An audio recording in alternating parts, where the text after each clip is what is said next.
लाखांदूर तालुक्यात गेल्या काही दिवसांपासून उष्णतेचा पारा प्रचंड वाढलेला असून याचा मोठा फटका आता ग्रामीण भागातील पूरक व्यवसायांना बसू लागलाय।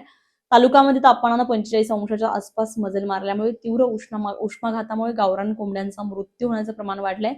लाखांदूर तालुक्यातील मुरमाडी येथील एका शेतकऱ्याला या उष्णतेच्या लाटेचा मोठा आर्थिक फटका बसलाय। त्यांच्या तब्बल 100हून अधिक कोंबड्यांचा मृत्यू झालाय। लाखांदूर तालुक्यातील मुरमाडी येथील शेतकरी संदीप लंजे यांनी शेतीला जोडधंदा म्हणून मागील 2 वर्षांपासून आपल्या घरीच गावरान कोंबड्यांचा कुक्कुटपालन व्यवसाय सुरू केलाय।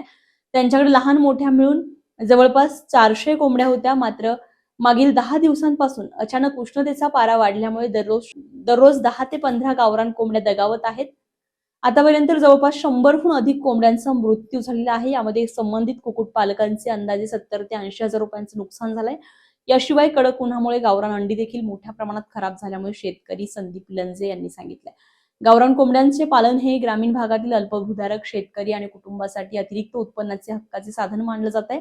मात्र यावर्षी पडत असलेल्या असह्य उन्हामुळे कोंबड्या सुस्त पडणे, पाणी कमी पिणे, श्वास घेण्याचा त्रास होणे आणि अचानक चक्कर येऊन मरणे अशा घटना वाढल्यात। विशेषतः पत्र्याच्या शेडमध्ये किंवा हवेशीर व्यवस्था नसलेल्या ठिकाणी ठेवलेल्या कोंबड्यांना या उष्णतेचा सर्वाधिक फटका बसतोय।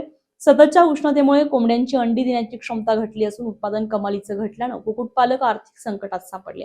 तालुक्यामध्ये उन्हाची तीव्रता अशीच कायम राहिल्यास कुक्कुटपालन व्यवसाय पूर्णपणे धोक्यात येण्याची शक्यता वर्तवली जाते। नुकसानग्रस्त शेतकऱ्यांना प्रशासनाने मदत करावी अशी मागणी होते। मच्छिंद्र मावळे, स्टार महाराष्ट्र न्यूज, लाखांदूर। नवनवीन घडामोडी पाहण्यासाठी स्टार महाराष्ट्र न्यूजला सबस्क्राईब करा आणि ताज्या बातम्यांचे अपडेट मिळवण्यासाठी बेल आयकॉनला प्रेस करा आणि परिपूर्ण बातमीबरोबर रहा, इतरांपेक्षा एक पाऊल पुढे।